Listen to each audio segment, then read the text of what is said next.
Just a few years back, Tokyo Revengers seemed like it was on top of the world. This definitely did not feel like a series that just came and went. Everywhere you looked, the series was gaining momentum. The manga sales were booming, Mikey edits were everywhere. Like, if you were a fan of anime back in 2021, you could not escape a Mikey edit. And now that I think about it, Certified Lover Boy came out in the same year, so I know there were on those edits like, but I know you wanna roll with the gang. You know what I'm talking about. But anyway, all of a sudden, it kinda just stopped. The excitement disappeared. People weren't really interested in discussion about it anymore. And newer series, or just series that came around during the same time as Tokyo Revengers, started to flourish while it felt like Tokyo Revengers had been left in the dust. But recently something changed. The newest trailer has brought the series back from the dead. Longtime fans are excited once more, and for the first time in a long time, Tokyo Revengers actually feels like it has another chance. So today I kinda wanted to look back at the rise of Tokyo Revengers, why it fell off for a lot of people, and whether this comeback has what it takes to put the series back on its feet, or if it's just gonna fall off again. As for me, I discovered the series through the viral Crybaby opening. Back then, I spent way too much time just listening to anime openings on YouTube, but this one in particular just kept on coming up over and over and over again, so eventually I just decided to watch it. A criticism that most people have on the series is that the main character is too much of a crybaby and a loser, but actually that wasn't what bothered me. For me, the more glaring issue was just how generic he felt, and I felt this when I saw the fight against Kiyomasa. To put it blunt, I did not have high hopes for him after this. As someone who's been watching anime for a while, even before this point, it felt like another shonen MC desperately trying to be similar to Naruto. But as I continued to watch it, I realized that the stakes are done in a really interesting way. Because it's a time travel story, it's not really a situation of, if I don't take this guy out, bad things could happen. It will, guaranteed. And he can see the domino effect that can come from that. And that's why he desperately fights against people that he doesn't stand a chance against. It's not insane writing, but I think this makes his resilience hit a lot harder and feel different from the people who are just trying to copy Naruto or some other popular shonen. If you look at this on the surface, yeah, this is just a crybaby grown-ass man fighting teenagers who constantly gets his ass beat, trying to change both his and his friend's future. But then enter the other grown-ass man who is fighting and offing teenagers to change the future for a more selfish reason, Kisaki.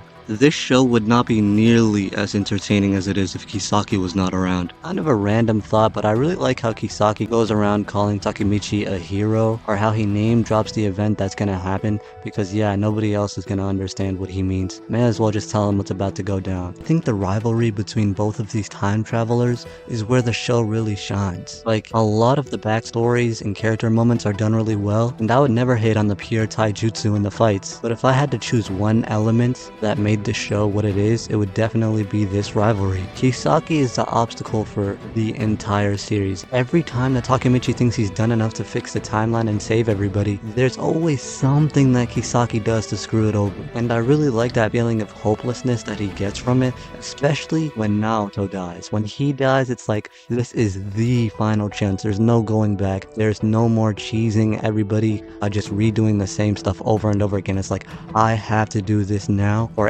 everybody's future is just messed up. Honestly, the reason that I think Tokyo Revengers exploded the way it did was because of Mikey. Like I said, he was everywhere, from edits to profile pictures to Instagram reels to even like YouTube shorts. And honestly, I get it. He's the kind of character that always feels unpredictable.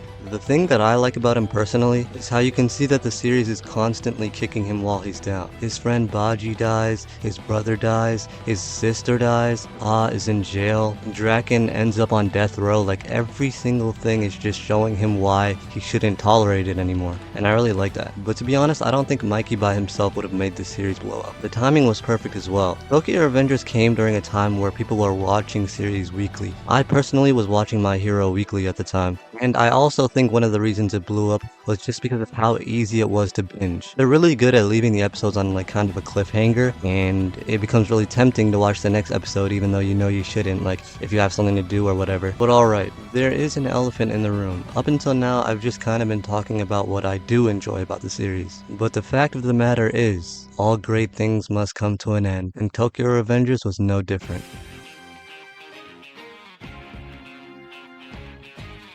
This downfall wasn't because somewhere along the way the momentum just disappeared. I don't think there's one single reason that I can point to for the fall off, but I think it's more like a multitude of things. The wait between seasons were really killing a lot of the discussion. I was getting a little bit annoyed by that personally. People had the time to move on and become more invested in other stuff as well. And also, probably the biggest thing is the manga ending. This completely split the fan base. It was at this point where they stopped focusing on what the series did right and only focused on what it did wrong. It became extremely easy to hate on the series, and every conversation became that Takemichi cries. These are grown men fighting kids. And while some of these criticisms are fair and just true, it also felt like the people who did like the series forgot why they liked it in the first place. Nobody was really watching the series because it had the greatest fights or something. People enjoyed it because every little decision mattered. People liked how one thing could easily lead to the next. Every timeline created another scenario where he wasn't happy. The emotional investment was always pretty interesting to me. I don't really think that it was the reason why I was watching the show, but it was definitely something that helped. Something that bothers me, I don't really know if this is a complaint that most people have, but I feel like if this new season doesn't try something different, it runs the risk of it feeling like all the arcs are too simple and repetitive. Like, let's look at the arcs that we've had so far in the anime. Tomon versus Mebius, Tomon versus Valhalla, Tomon versus Tenjiku. These are all just kind of brawl out arcs, and that's not a bad thing. In fact, those are some of my favorite types of arcs in shonen. I especially like the ones in One Piece, like Law versus the Blackbeard Pirates, or Shanks versus Kid, so on. But the reason that these feel like such a treat to watch is because we don't get to see them very often. So if the new season of the series doesn't really break away and do something new, then that's a little bit of a red flag, at least in my opinion.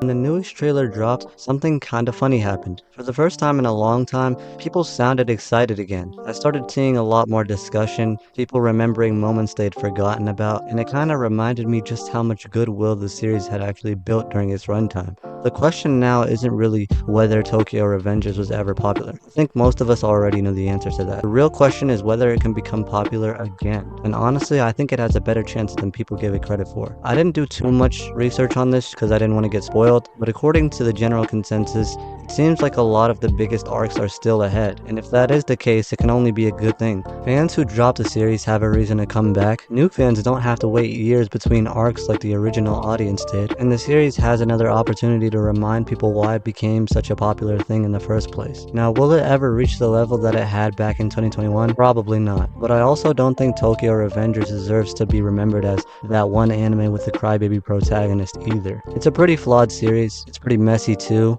Most stories with time travel are, but personally I've always had an appreciation for stories that can make you feel like the author has experienced this or something similar to it in their own life. Like, these emotions can be seen as real despite being trapped in a fictional cast. Looking back on it, I think the rise makes complete sense, but I also think the fall makes just as much sense. But after watching the newest trailer, I can't lie, I'm interested again. Maybe this comeback won't put Tokyo Revengers back at the very top, even though it never was. Maybe it'll never dominate like it used to, but if it can remind people why they liked it in the first place, then I'd say that's a comeback worth rooting for. But that's pretty much all I have to say for this topic, so I'm out.